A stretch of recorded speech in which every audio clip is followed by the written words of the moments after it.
What's up, YouTube? It's been a minute. Well, it actually ain't been a minute. I've actually been posting pretty consistently lately. Ain't that something?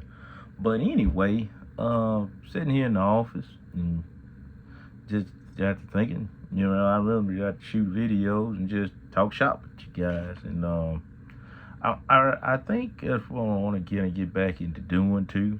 It's just talking shop. I know a lot of content creators. Here they share everything, but nobody actually talks shop. You know what I mean? Everybody talks about, like, oh yeah, prices are low and fuel is high, and it's what everything costs with inflation. But nobody, like I say, it's just a lot of content I watch on here. We don't really just get into the challenges. That's some of the challenges, but not all the challenges, man.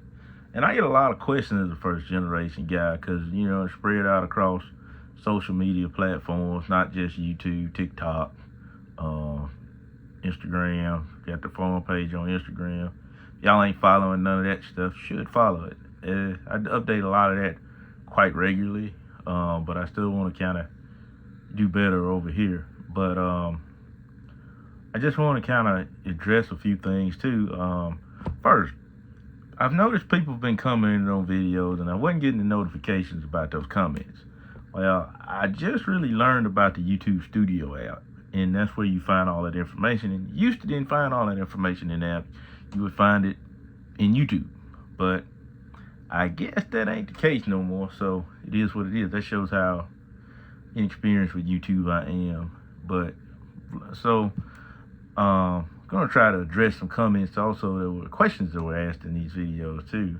No, I'm not gonna say how many acres of farm and all that stuff. I'll just tell you I'm not a big farmer. I'm a small farmer by, I guess, USDA standards. But anyway, I don't farm a lot of ground. Also, as a matter of fact, because if you know and follow us, we hold full-time jobs, and those jobs ain't going anywhere in that respect. But anyway, what I wanted to kind of talk about too is like when I addressed that, it's like one of the questions that came up, and I saw it came up a couple times with regards to what makes farming in the Delta unique. And I know there's some things we do in the Delta that makes people probably scratch their heads. Like how if you look in the Midwest, a lot of people wouldn't probably go to the field at certain times that when we go to the field, like when the ground's a little heavier because you talk about the issues with compaction and things like that.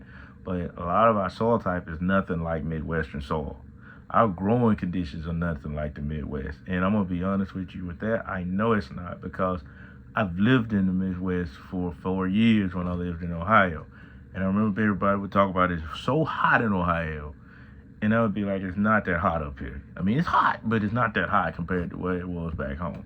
So, I mean, before anybody tells me that like our growing conditions are just as bad, I'm gonna be real with you. I've lived in both regions, so it's not. I mean, but when you kind of couple that into the Delta itself, it makes for a pretty unique area. Like all our soils are primary clay loam, sandy loam soils. Got some heavy clay gumbo mixed up in there. I'm not a soil scientist, but that's the main, types that I farm. So it's a lot of sand mixed into it. Right where my farm is, I'm probably, as the crow flies, maybe 15 to 20 miles away from the river. I mean, if you kick the drone up in my mom's house, you can almost see the river if you get a good enough, high enough flight. At least the Langee River, and where we live at. So, but one of the things about farming in the Delta is just one, like first thing I always tell people, it's like you're 1 minute away from a flood and you're 1 minute away from being in the Sahara, almost. And what I mean like that is constantly, it can go from wet to dry within 4 days, 4 to 5 days, if it gets hot. Lately, these last couple of years, and this year was a lot better. Crop actually this year is doing pretty good, but last year was a good prime example of falling off that high horse of good years. Like a lot of that sandy ground just didn't hold any moisture.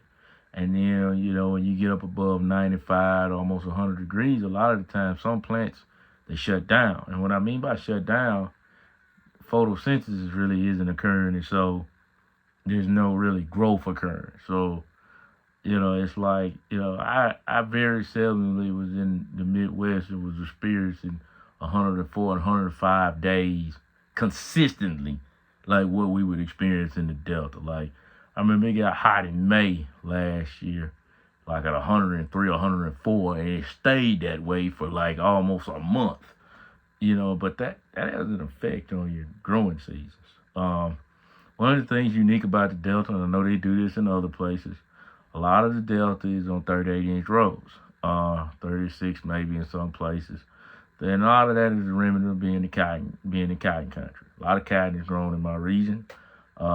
Rice is grown, and that's a lot of peanuts, soybeans. Some milo is still grown. Corn, obviously. It's a wide array of crops. Irrigation is a big component in the Delta. Again, you can go from wet to dry real quickly. We do a lot of furrow irrigation. So you see a lot of better choppers, better rollers, things of that nature, where we bed up ground for furrow irrigation. We do a lot of irrigation with polypipe. I should do some videos about putting out polypipe. Matter of fact, make a man out of your farm behind that yellow polypipe machine. Telling you that. But I think that'd probably be some good content for people that ain't down here. But it's just it's a challenge farming in the Delta. The Delta is flat. Like when people talk about hills and stuff, that doesn't factor. My most hilly field has probably got maybe 3 to 4 feet of elevation in it, and that's just some high spots in it. The rest of it is just pretty much tabletop flat. It's got maybe some swags, what we call swags in it, but it's flat. The Delta in the 90s had been, a lot of it had been land level, so it's not, I won't say that the Delta was always flat, but it was land level to a point to whereas it could be furrow irrigated. NRCS did a lot of cost share in the 90s, and that set a lot of people up for, I guess, some points to put down a lot of irrigation wells. We run a lot of submersible, single phase and mostly 3-phase wells as far as to do furrow irrigation. We got a few on our farm. Probably in the Delta, that's your biggest return on investment is irrigation. Anytime, a lot of those wells, the first one we dropped, I think it was about 13,000, somewhere in there. Then as you get, I think it runs you about 15, close to 17,000 for a 3-phase well right now. That's not including the electrical work to probably put the well in as far as the electric well. There are some diesel power unit wells and stuff like that. And then some people who use Berkeley pumps to water out of ditches and things like that. So it's a lot of different ways as far as in that. I know up in Nebraska and places they use like I said, the steel pipe. We use the poly pipe. And then we go back in the field in the fall and we roll it up with that same yellow poly pipe roller. But in that respect, I really wanted to kind of do a video and talk about that. Again, like I said, because I said it's a place that you should visit if you ever. It's I will stand on this to the day that I quit farming. If you can farm in the Delta, you can farm anywhere. And I think it's like I said, because it's our adverse conditions that we deal with. As the risk that we have to manage is a lot more. Like I said, it's inherent.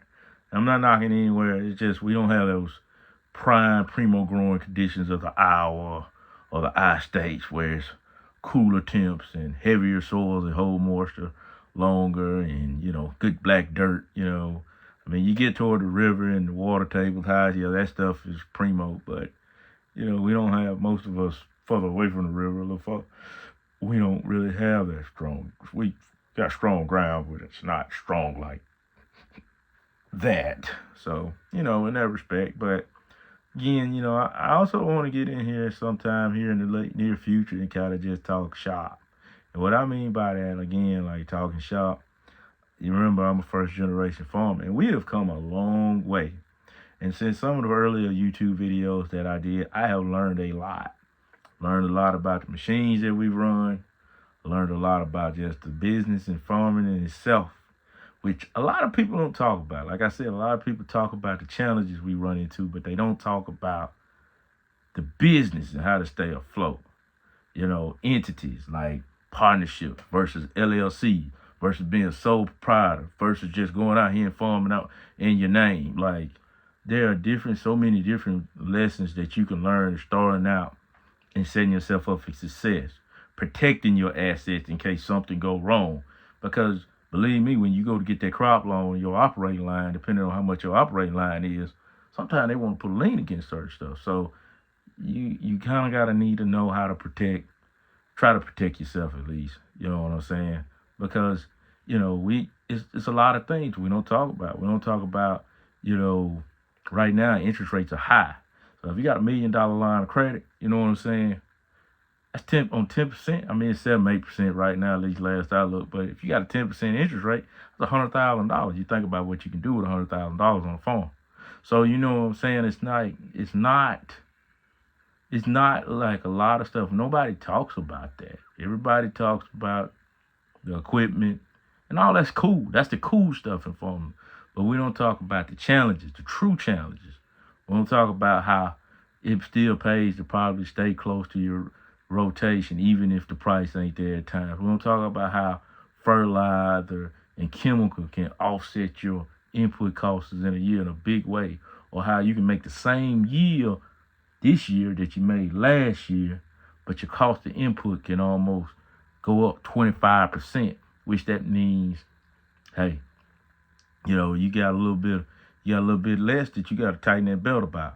We don't talk about how sometimes, we might have $6, $7 corn this year, but $3 corn now. Well, $7 corn last year or whatever, but $3 corn now. It's like different things and how an operation can stay sustainable. And that's what I kind of want to get into as far as on this channel, especially in the winter after all the machinery is not running. So, but like I said, stay tuned for it. That'll give me some winter content to kind of hit you guys with. I'm probably going to also try to hit y'all with some of the just random stuff that I do outside of farming at times, possibly, like some of this traveling that I do at work, because I see some pretty cool stuff. So it'd be good to just share that with you guys. I don't know if you care to see it, but I know I'm supposed to go to Alaska. I go out west a lot, and so everybody don't get to see that type of stuff. So I don't know if y'all want to see that or not. But in respect to that, I just, like I said, I wanted to check in, and just, since I'm in my office and not in my truck, get a talk.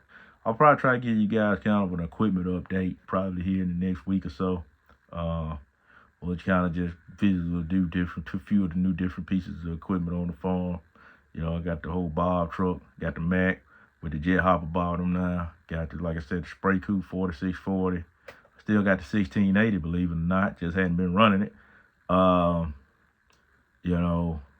a lot of newer implements. Got the spin ditcher that was a big plus to have on the farm as far as to actually kind of drain our farms now. Line buggy, fertilizer buggy, bought a better chopper, which I can explain that, but that's kind of a project. Bought 2 new planters, 2 new meat planters, bought a new bean planter, 16 row, bought a 8 row, 38-inch corn planter. Might be looking at getting in a little cotton here in the near future.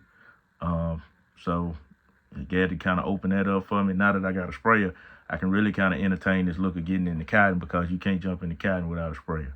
Got to be able to spray it, got to be able to treat it if you get bugs. Can't just wait around.